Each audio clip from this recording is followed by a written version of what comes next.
Assalamualaikum warahmatullahi wabarakatuh. Selamat siang kepada teman-teman kelas yang berkesempatan hadir di forum diskusi online ini. Yang terhormat kepada Ibu Tri Mulia Francisca SIP MSI selaku dosen pengampu mata kuliah kewirausahaan. Pertama-tama marilah kita panjatkan puji syukur kehadiran Allah Subhanahu wa taala karena pada siang hari ini kita masih diberikan nikmat sehat dan kesempatan untuk berkumpul dalam forum diskusi ini. Pada siang hari ini kami dari kelompok 3 akan membahas tentang analisis SWOT dari cerita atau kisah dari pengusaha Wardah yaitu Nur Hayati Nur Bakat. Namun sebelum masuk ke materi, izinkan saya menyebutkan nama-nama anggota. Yang pertama ada rekan kita yaitu Yogi Pratama, yang kedua ada M. Ahmad Kepala, yang ketiga yaitu Muhammad Rafi, yang keempat ME Bintang Samudra, yang kelima ada saya selaku moderator. Baiklah, tanpa berlama-lama lagi, marilah kita mulai kegiatan diskusi ini. Kepada rekan kita Yogi, itu kami silakan. Studi kasus strategi bisnis mengusahakan pertolongan ilahi. Analisis SWOT mendalam perjalanan Nur dalam membangun imperium bisnis Wardah atau Paragon. Kisah tokoh perjalanan Ibu Nur Hayati Subakat dalam menghadapi tantangan ekstrim. Di sini kita akan membedah studi kasus bisnis yang sangat fenomenal, yaitu perjalanan Paragon atau yang kita kenal dengan brand Wardah. Tema besar kita adalah mengusahakan pertolongan ilahi. Kita akan melihat bagaimana strategi bisnis konvensional bertemu dengan nilai spiritual untuk menciptakan sebuah kerajaan kosmetik halal yang bermula dari skala rumahan. Mengubah skala rumahan menjadi legenda kosmetik halal melalui ketahanan tanpa batas. Di sini ada visi sederhana dan kualitas. Fondasi awal adalah produk yang berkualitas meski dengan visi yang sederhana. Dan di sini ada juga kawah ujian ekstrim.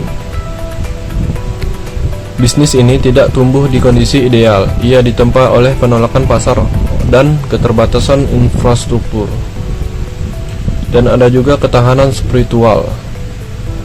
Faktor penggandaan multiplier yang membuat bisnis bertahan melewati logika bisnis biasa, hasil skala industri Wardah yang kita lihat saat ini. Bagaimana sebuah industri rumahan bisa menjadi legenda?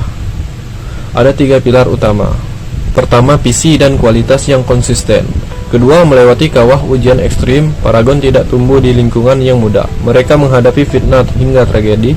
Namun poin ketiga adalah ketahanan spiritual. Inilah yang menyatukan segalanya hingga mampu mencapai skala industri seperti sekarang, melampaui logika bisnis konvensional.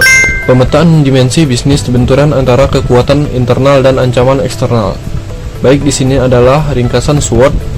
S. Kekuatan internal, kegigihan tanpa batas, kualitas produk di atas kemasan, dan landasan spiritual sebagai kompetensi inti.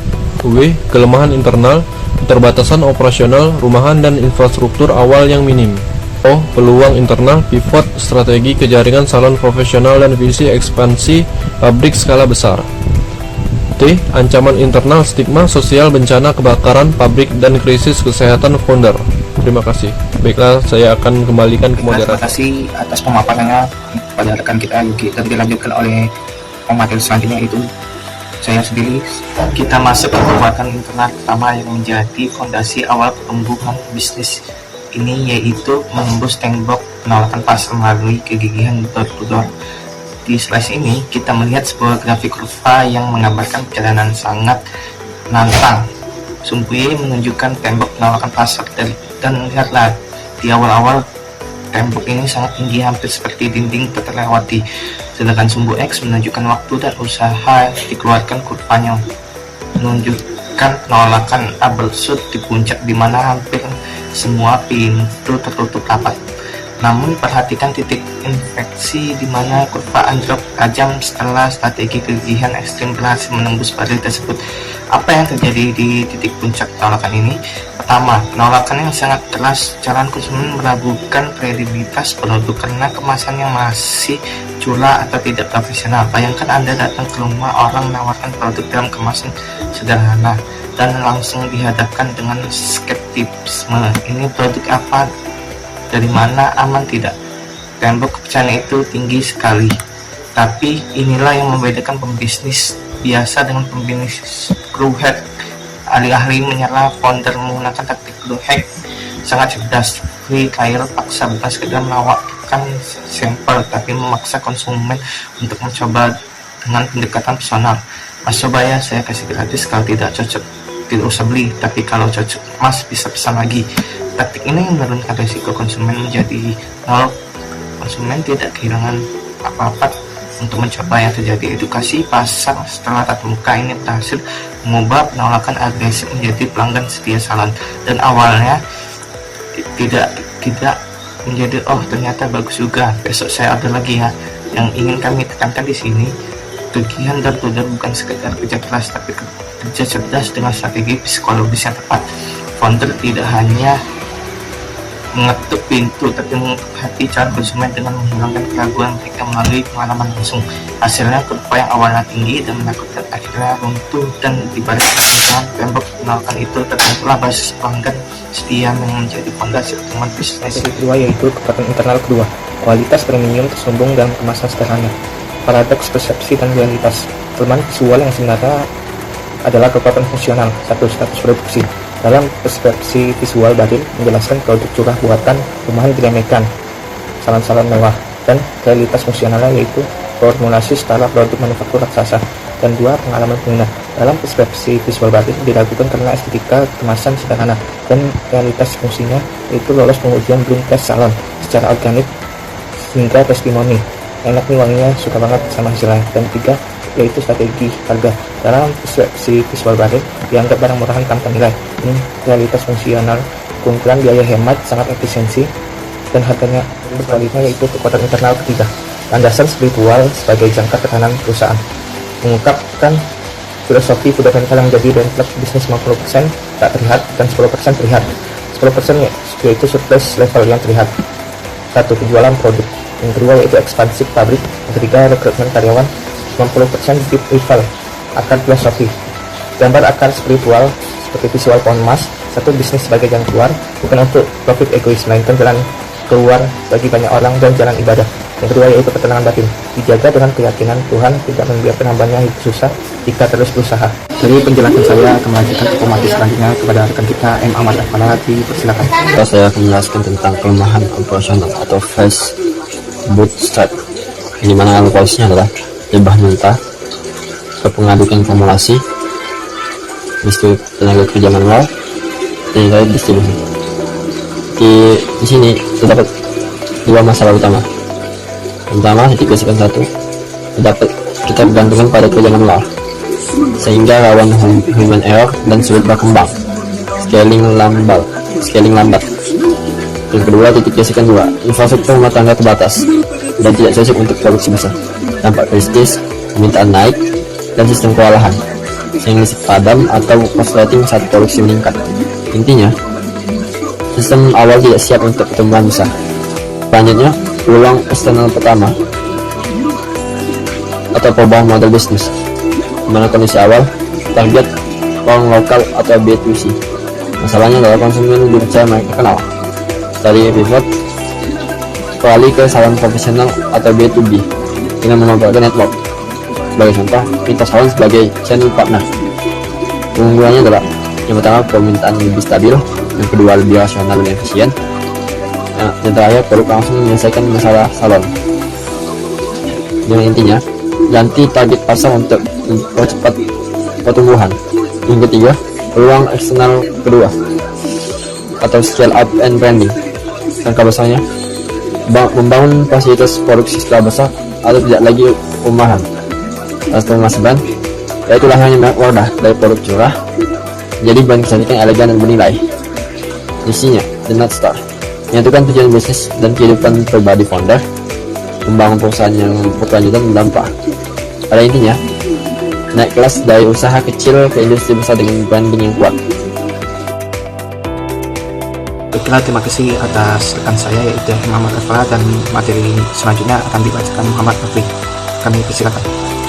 Baiklah, materi selanjutnya akan saya bacakan yaitu mengenai kelemahan operasional taktis, gesekan kapasitas pada fase bootstrap. Alur proses produksi. Diagram menunjukkan alur sederhana. Yang pertama itu ada bahan mentah, pengadukan atau formulasi.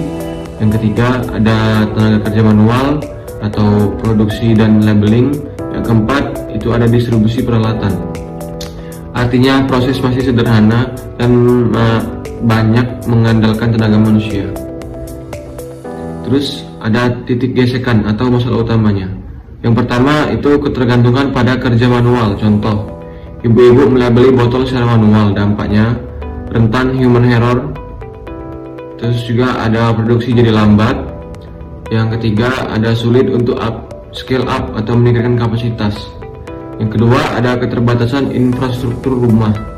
Produksi dilakukan di lingkungan rumah tangga. Masalahnya listrik dan fasilitas tidak dirancang untuk produksi besar. Yang kedua tidak kuat menahan beban seperti mesin atau produksi massal. Data poin kritis atau masalah besar. Saat permainan tiba-tiba naik,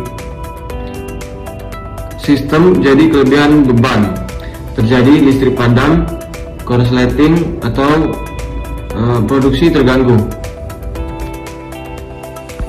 Baiklah, selanjutnya ada peluang eksternal. Pertama, inovasi model bisnis menembus ekosistem salon. Kondisi awal, B2C warung lokal. Di sisi kiri, target konsumen warung langsung ke pelanggan. Masalah, konsumen cenderung percaya merek besar. Yang kedua, produk baru atau curah sering kurang dipercaya. Artinya, sulit bersaing di pasar ini karena butuh branding kuat dan biaya besar. Perubahan strategi.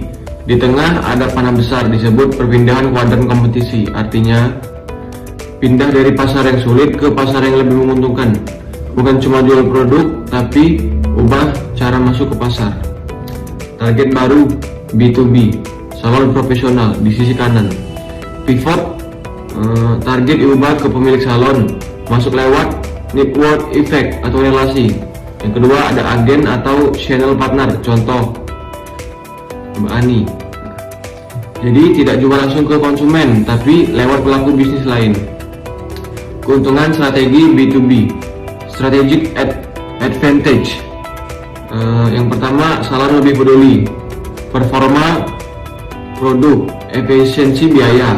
Produk yang bagus langsung dipakai rutin, bisa jadi solusi operasional salon, lebih mudah diterima dibanding jual ke konsumen umum. Baiklah, materi selanjutnya yaitu mengenai peluang eksternal kedua, mencetak biru identitas baru dan skala industri. Di sini ada 3 yang saya akan jelaskan. Yang pertama itu rekayasa infrastruktur. Yang pertama, tidak puas dengan skala kecil, berani bangun fasilitas besar, berani tingkatkan kapasitas produksi. Intinya kalau mau besar, sistem dan tempat juga harus besar. Yang kedua ada kelahiran identitas merek. Yang pertama itu dari produk curah atau tanpa brand menjadi brand kuat, seperti contohnya tadi Wardah. Makna, nama dipilih dengan filosofi mawar, cantik dan elegan. Yang kedua, produk jadi punya identitas, nilai, daya tarik emosional. Ini penting untuk naik kelas dari produk biasa jadi brand premium. Yang ketiga itu the North Star, visi besar. Tidak hanya bisnis, tapi juga kesejahteraan hidup founder, keseimbangan antara kerja dan kehidupan. Artinya bisnis dibangun dengan visi jangka panjang, bukan sekedar cuan cepat.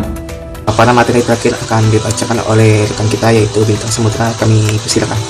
Sintesis strategi TONS mengubah ancaman kritis menjadi bahan bakar ekspansi. S3 spiritual T1 T2 T3 stigma bencana kanker pondasi keimanan mendasarkan opini sosial, mempercepat pemulihan trauma kebakaran dan merasionalkan diagnosis kanker. Kita kuat karena Allah. S1 dan S2 kegigihan kualitas. 1 dan 2 pasar salon dan pabrik kegigihan ekstrim mendobrak agensi. B2 sementara kualitas justru investasi pabrik skala masif rezeki harus dijemput. Peluang yaitu opportunities. Oke, kita lanjut ke peluang yaitu opportunities. Oke, kita lanjut ke slide ke 14. Fase 2 tawakal dan deklarasi. Usaha bumi ban padu kepasaan langit PT Pusakat Adisi Ibu akan tetap terbuka. Fase ujian ke-1 yaitu kawah ujian Matam krisis aksem kebakaran penyakit stigma. Fase kapitalitis kepemimpinan, lolos di ancaman maut, melahirkan keberanian absolut dan hingga ketakutan duniawi. 4. Pertolongan dan skala baru, penemuan modal bisnis baru pabrik